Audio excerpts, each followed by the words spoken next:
Welcome to today's class. In our last class under the number systems, we consider a set of numbers called the rational numbers. And we have defined the set of rational numbers as a set Q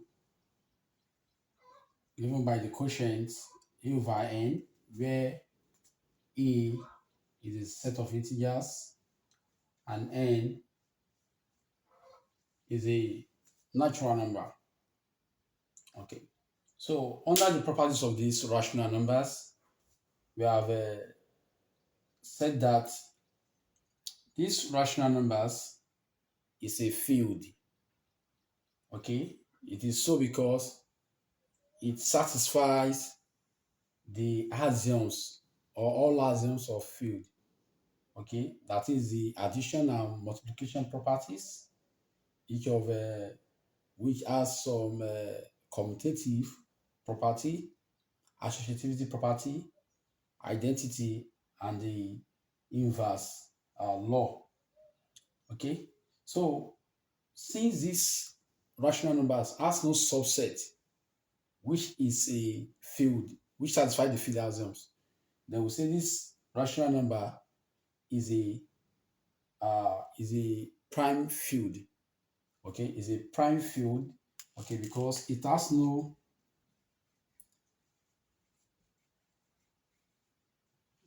this number is a prime field because it has no subset that satisfy the field axioms. Okay, so you will recall that is in our previous class we have been able to justify that the natural number is a subset of the whole numbers. This whole numbers is a subset of the integer numbers. Okay, and obviously we see that this integer numbers is also a subset of this number q. Okay, that is the rational number. Okay, so also in our previous class we have been able to show that this set of numbers, the natural number, the whole numbers, and the integer numbers, none of them satisfy the field axioms. Okay, and because of that, they are a subset of these rational numbers. Okay, and none of them satisfy the field axioms. Okay, so the first number that is satisfying the field axiom, as shown in our last class, is the set of rational numbers, and this is why we call it a prime field. Okay, we have also said that this number is also is densely ordered set. Okay, is densely or is a densely ordered set. Okay, the reason is that if you pick any two numbers in this set, okay, uh let's say the two numbers are p and q, where p is less than q. Okay, no matter how close is this number, there exists a rational number that will be in between this number in such a way that one can refine this further. Okay, suppose these p and q are two numbers. Okay, no matter how close they are, even if they are like this, okay, even if they are standing side by side like this, there exists a number which is also rational that will be in between them. Okay, let's say the number is that. So you can have this one. Okay, that is, you can refine this further. So that's why we say this is the endless subset. Okay, so having said this about this rational number, so today we want to consider another uh, types of number, okay, under the number systems called the irrational numbers. Okay, from the word irrational, okay, we'll see that the number we're about to talk about is somewhat an opposite of this number. Okay, this number is different from this number in the sense that it is opposite. They have nothing in common. In fact, the set of number, the irrational number, okay, the notation is I. Okay, if you find the intersection of this rational number and that irrational, okay, we see that uh, there will be no element. Okay, this means that they are disjoint. They have nothing in common. Okay, and because of this, we can view this in a we can view this new number Let us represent this in a plane. Suppose we want to represent a set of numbers in a plane, okay, where the natural number is taking this part, okay, and then we also have the whole numbers with the inclusion of zero, okay. This is okay. We are just using this as a okay, but with the inclusion of zero, this is bigger than this, okay, just by a number anyway, okay, and also uh, this is also bigger than this if this is an integer, okay, as we have seen earlier, okay, and so let's say the entire part here is q, okay, so if the entire part here is q, okay, all what we have here will be rational, okay, so these are the number views, okay, if the entire part here is rational numbers, the entire part here is irrational, okay, and there is no number on this boundary such that one can we can have a number such that one can any number here, if this point here is an irrational number, some of the neighborhood of this number, okay, can be seen here, okay, and if this number here, okay, is also a rational number, some of the neighborhood of this rational number can be seen here, okay, so these are the numbers are, okay, so let us now see what is these irrational numbers and some of its features too.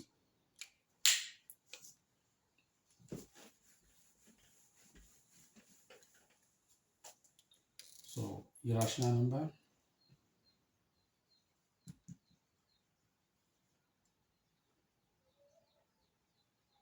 So the symbol in the glyph form is represented by I, as we have said earlier. Okay, and this is the fourth conventional number, okay, among the number systems. Okay, so this is a set of numbers that cannot be written as quotient a divided by n, where a is an integer and n is a natural number. Okay, so any forms of number that cannot be represented as a over n, where this is this, okay, these numbers are called the irrational numbers. Okay, so these irrational numbers, okay, has two major structurally has two major features.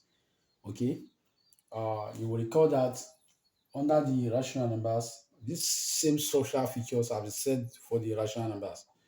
Okay, that under rational numbers, we have said rational numbers has finite decimal. Okay, this irrational number has no finite decimal. That is, the decimal here are non-terminating for the irrationals. Also, under the rational numbers, we said rational numbers are as repeating decimals. For this case, this has no repeating decimals. Okay, and these are the some of the structural features are. Okay, what we are seeing here is that this number has no, or let's say non-terminating decimal, has non-terminating decimals. Okay, and has non-repeating decimals.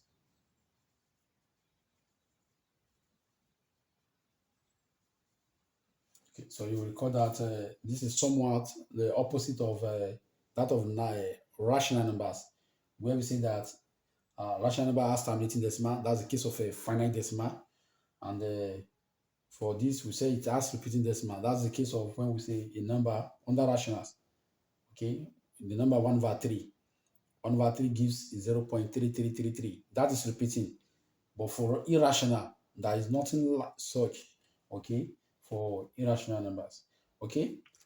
So aside this number is also can be this number can also be categorized into two forms. Okay. But before we talk about the two forms, let's look at some of the examples of this number. Okay, because there are many of them. There are many of them. Okay, so let's just see some of the few examples of these numbers.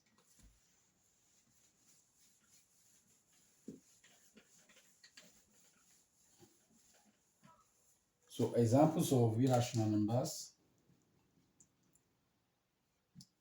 Okay. So the first number we can take of there is two. Square root of two. Okay, is irrational. In fact, this is one of the first number that was first discovered as being rational. When the earliest mathematicians are trying to measure the length of a pentagon. Okay, one of the sides where they apply the concept of the right angle triangle. Okay, and they are trying to measure the one of the side where from here to here is one, the length from here to here is one, and the length from here to here is also one. Okay, so they find out that this length, which is the hypotenuse, is square root of two. Okay, so when trying to represent this number in the set of rationals, okay, you find out that there is no number such as this square root of two in a set of rational numbers. Okay, so this makes the likes of a Pythagoras, okay, now come and say, uh, this such a number does not exist there, okay, and of which we can call it irrational. Okay, that is, it cannot be expressed as a number in that form.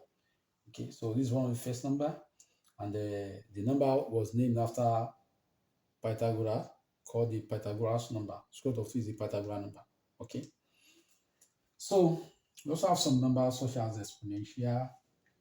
Okay, the number pi, which is obtained from the ratio of the circumference of a circle and its diameter. Okay, we also have a number golden ratio. Okay, this is one of the root of a polynomial. Okay, it's called golden ratio, and of course, this number can be obtained from two places, from a polynomial. That's one. Then also from a Fibonacci ratio. If we have what we call a Fibonacci sequence. So when we take the ratio of the Fibonacci sequence, the root, I mean the limit of that Fibonacci ratio is this golden ratio.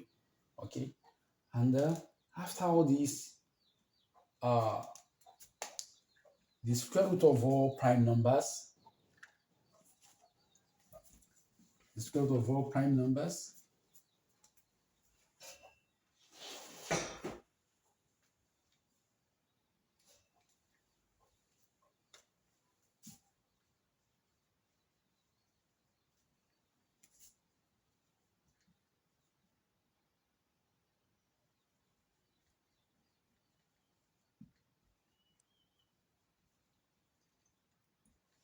so square root of all prime numbers are irrational numbers.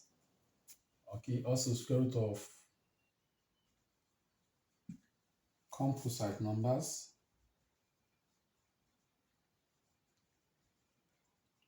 Composite numbers, as discussed in our uh, first video in the course of the number system. Composite numbers, okay, square root of all of them except the ones with the perfect square.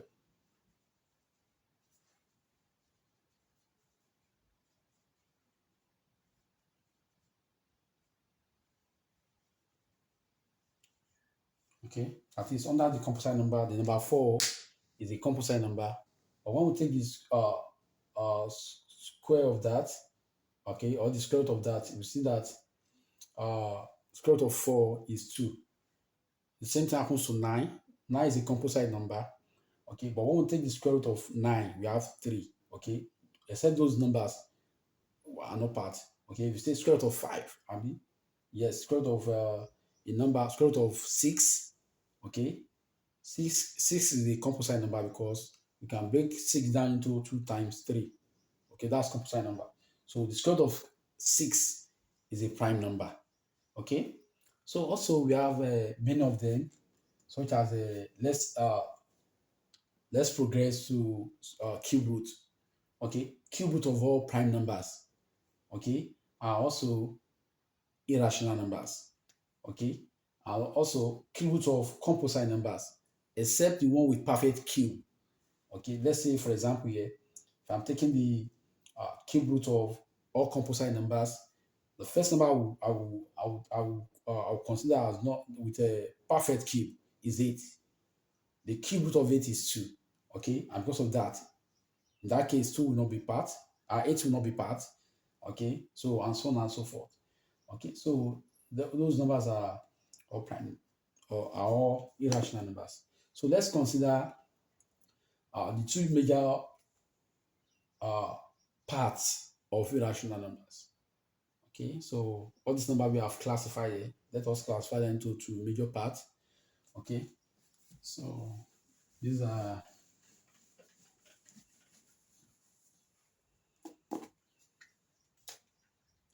you see irrational numbers. Irrational numbers can be categorized into two. Okay, the first one is irrational,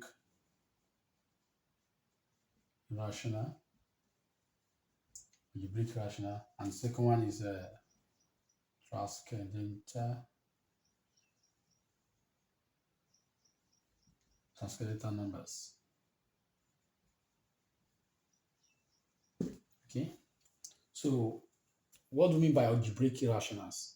Okay, these algebraic irrationals are actually algebraic numbers. Okay, when we say this actually means algebraic numbers, and algebraic numbers are numbers that are roots of a non-zero polynomials. Okay, anytime we have a polynomial and then we obtain the root of that polynomial, okay, the result is what we refer to as algebraic numbers. So under these algebraic numbers, some of them are rationals, some of them are irrationals. Okay, the ones that are irrationals are the one we are classifying here.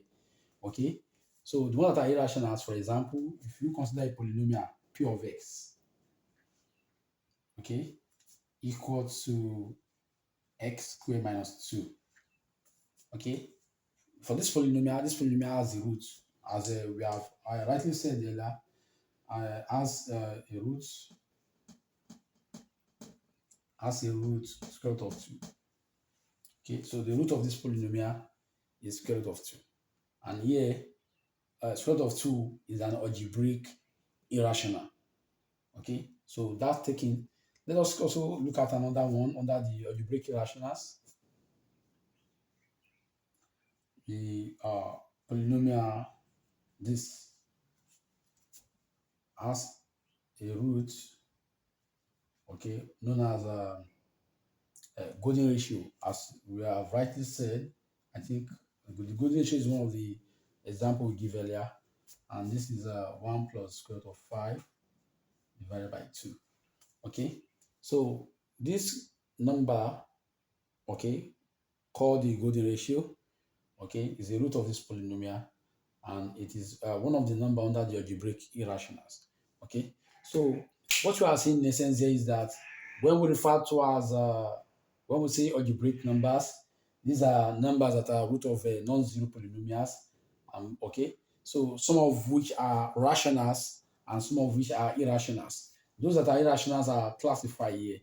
Okay, but in the case when we consider algebraic numbers as a set of numbers, okay, this algebraic number itself is a field, okay, and because it's a field, okay, without exceptional, this, okay, can take the same feature down to this place, okay, so that will make this algebraic rationals to, okay, share part of the law which says algebraic numbers are field, okay, that is they satisfy the addition and the multiplication properties or under the axioms of field.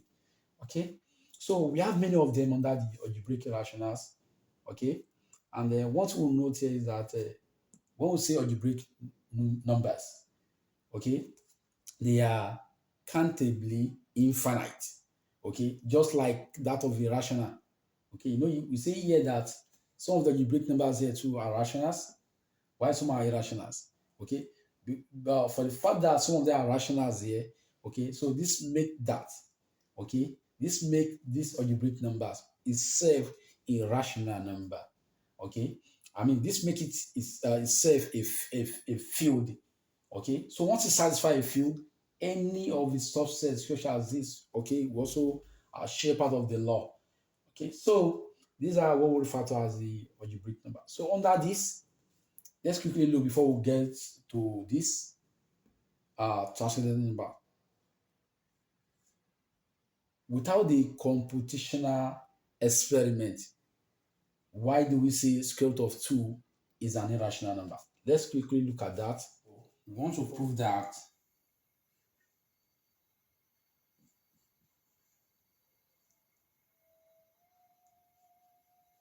we want to prove that square root of 2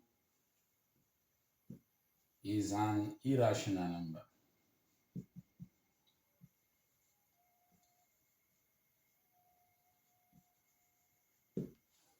So to prove this, we prove this by contradiction. That is, we will against the statement that square root of 2 is an irrational number. Okay? Okay. So by contradiction,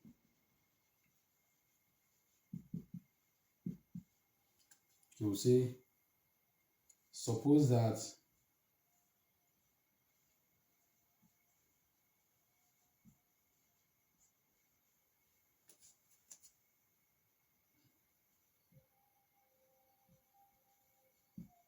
suppose that square root of 2 is a rational number. Okay, so by this statement, okay, we mean square root of 2 can be expressed as a quotient for. Okay, now say then there exists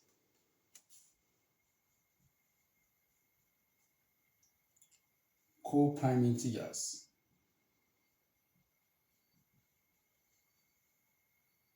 a and n. Okay, so you recall in our previous definition that if we have a if a number is a rational number, then the number can be written in a quotient form, where this a is coming from an integer number or is an integer number, and this n is a natural number. Okay, so here we refer to them as co-prime integers.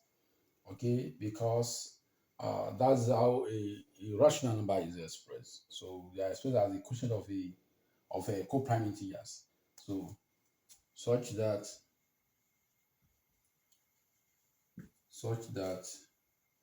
square root of 2 is equal to a over n.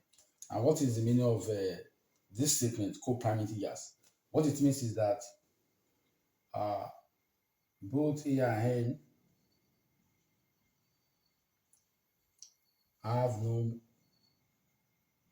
no common factor. Okay, so if both of them are co-prime integers, it means uh, they have no common factor. Okay, so from this equation, so if you cross multiply, so this implies that square root of 2 multiplied by n.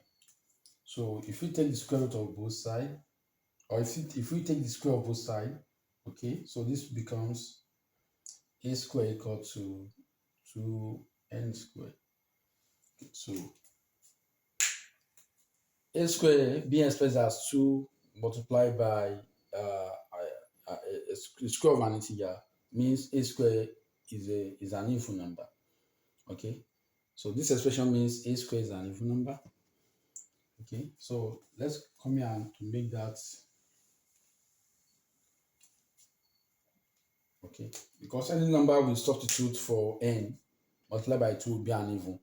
Okay, so we now say since a square is even, then A itself must be even.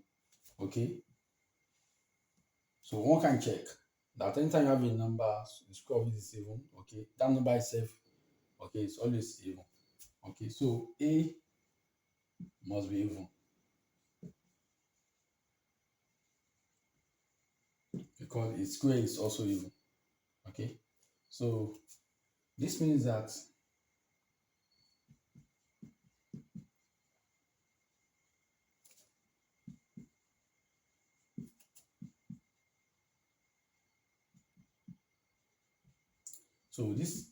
that is an integer. Let's say k is an integer. Okay, so that A is expressed as even number. Okay, so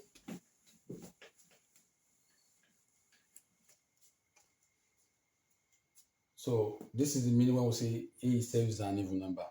Okay, so from here we can now substitute from where we come from. So recall that we have already said A square is equal to 2n square. Okay, so now we now have information about what A is. That is an even number. Though we have an even number, say a prime number, okay, that is even. That is number two is even. Okay, let's see the information about n. Okay, whether we can say both A and n are co-prime integers truly. Okay, so recall that this happens. So if we substitute A here, okay, so this implies,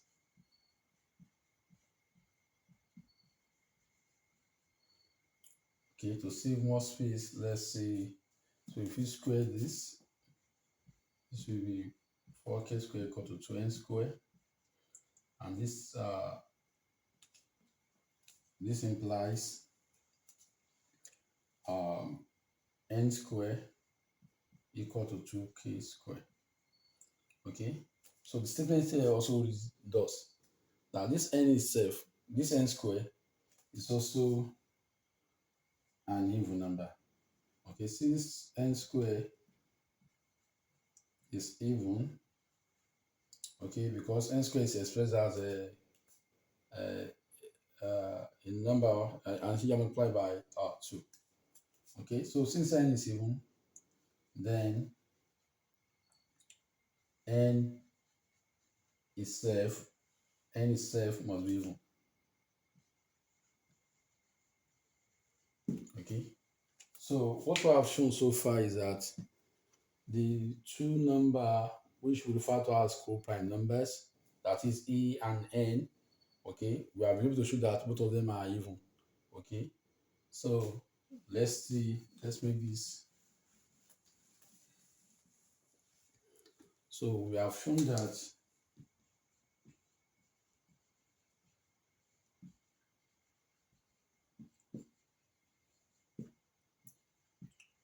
both A and N are even. Okay, so this statement alone is a contradiction. So this is a contradiction. Okay, and what do you mean by that? Because this contradicts the fact that A and N are co-prime integers. Okay, A is even, meaning it is divided by 2. N is even, it's also divided by 2.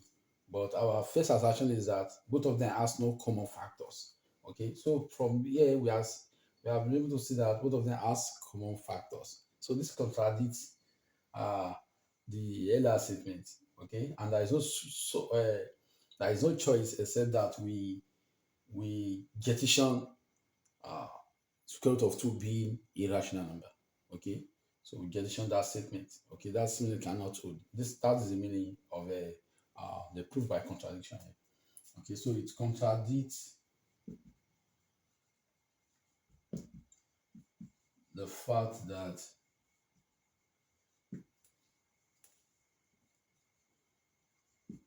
A and N have common factor. Okay, so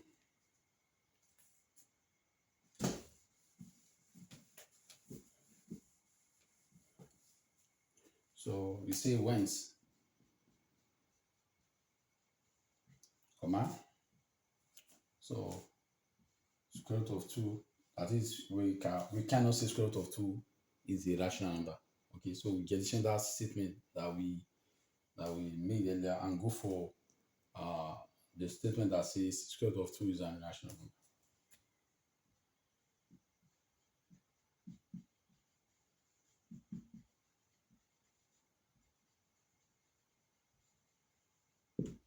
So this law holds for square root of 2 and other square root of all prime numbers. Okay, so there are similar way based on text that we can prove also that square root of 3, which is also a square root of a prime number, is also an irrational number. We can prove as many as we can. Okay, but this is just the basis here. Okay, so having proved this, we'll record that square root of 2 has been referred to as a number under the algebraic irrational. Okay, so let us now come down to uh, the second aspect of irrational number, where we say uh, irrational number can be a transcendental number. Okay, so when we say transcendental numbers, these are number. Okay,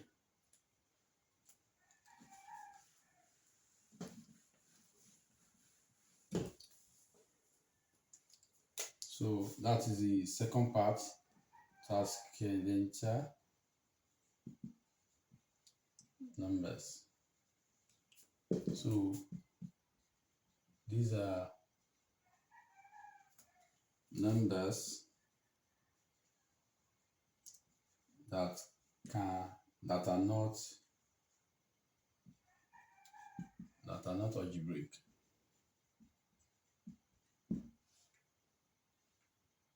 Okay, so the first two among this set of numbers that we uh, can recall is that of the exponential and the pi. Okay, this exponential number is an irrational number. Okay, and it is transcendental in nature. Okay, transcendental in the sense that its number continues and is not obtained from any root of any polynomial. This does not obtain from any root of a polynomial, but one can get this number from the limits of this sequence. Okay, either by either by binomial expansion, okay, or say the limit of this when as n goes to infinity. So this goes to exponential as n goes to infinity. Okay, so the more as n attains infinity, the more the decimal of this number. Okay, you recall that this number started from 2, then 0.718, like that. Okay, so similarly for the number pi, this number pi is obtained from the ratio of circumference of the circle and then its diameter. Okay, it's also transcendental because it is not a root of any polynomial function. Okay, so these are the two basic transcendental numbers that we have. Okay, so other transcendental can be formed from here, either by taking the if you say exponential, okay, raised to power any number. Okay, you know, can this originally is exponential 1. Okay, exponential 2 is also transcendental. Exponential 3 or exponential of any number that we can ever think of, okay, it's also transcendental number. Same thing for pi. Okay, you know, it is possible to have 2 pi, 3 pi, or whatever pi. Okay, so these are transcendental numbers. Okay, so because of the nature of these numbers, are infinite. Okay, as we can see, look at from the number we are mentioned. Okay, so they are infinite. Okay, but they are not countable. Okay, we make this assumption because um, the algebraic type of number, that is the algebraic irrational that we have under the algebraic number, we see those numbers there are infinite, okay, but they are countable. So if those numbers in that party are countable, okay, it means number here are uncountable. Okay, so if you now regard all these number under the irrational numbers, so we can now conclude that the number irrational numbers, okay, are infinite and they are uncountable. Okay, so that's how we make that remark. Now, we will recall that at the beginning of this class, we compared two number systems. That is the irrational, that is the rational numbers and irrational numbers. Okay, we have said this set of numbers has nothing in common. Okay, but um, let's make a clarification here about this number.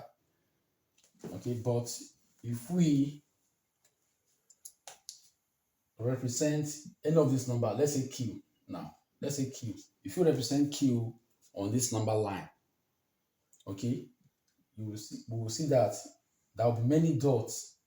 Okay, that is, this line cannot be smooth like this. Okay, if the number line is represented by uh, the set of rational numbers, okay, there will be many holes. Okay, let's say this is zero part, so there will be many holes on this line because many number will not be present. Many number are not present. Many, many, many number. So this is how the line looks like. Okay, where each of these dots represent a certain number. Okay, each of all this number represents a certain number. Okay, you will see that this pi is located at somewhere uh, is 3.14 whatever. So this number is also located somewhere here. Okay, we can see this number will be part of these rows. This number also will be part of these rows. The square root of 2 that we have mentioned earlier, okay, which is 1.41, okay, like that. It's also part of these rows. Okay, those numbers are not there. Both the positive and the negative part. Okay, now if you now introduce set of all these numbers, including the algebraic irrationals, including the transcendental numbers on this line, okay, let's say we introduce it and this is I. We now say take the union of these irrational numbers. Okay, when we say irrational numbers, we mean both the algebraic irrationals and the transcendentals. Okay, let's bring all of them and combine them with the rationals. Okay, what we see is that this line will be smooth. Okay, all these holes will be filled. All the holes will be filled. Okay, so we now have a smooth line. Okay, so the union of these two numbers, okay, now give us a new number system. Okay, and this is called the real numbers. Okay, the real numbers. Okay, so the real numbers now give us a complete number line. Okay, so in our next class, since we have been able to form a new number, okay, in our next class, we'll now look at a number system, okay, called the real number system. Okay, we'll look at it and its properties. Okay, since we have said this number satisfies the field axioms, and again, the algebraic irrationals here belongs to the family of a number that satisfies the field axioms. Okay, so the union also will be what satisfying the union of this number will satisfy the field axioms. So let's see how that happens under this system in our next class. Okay, so don't forget we'll have been able to compare two numbers here. That is the irrational and the rational. We have said that these two numbers has nothing in common whatsoever. But when we combine both of them together, the combination gives us a new number called the real numbers. Okay, so this number line will now be discussed in our next class. Okay, so if you have any question, if feel free to write that in the comment section. I will uh, happily answer the questions. Okay, so for now, I say bye.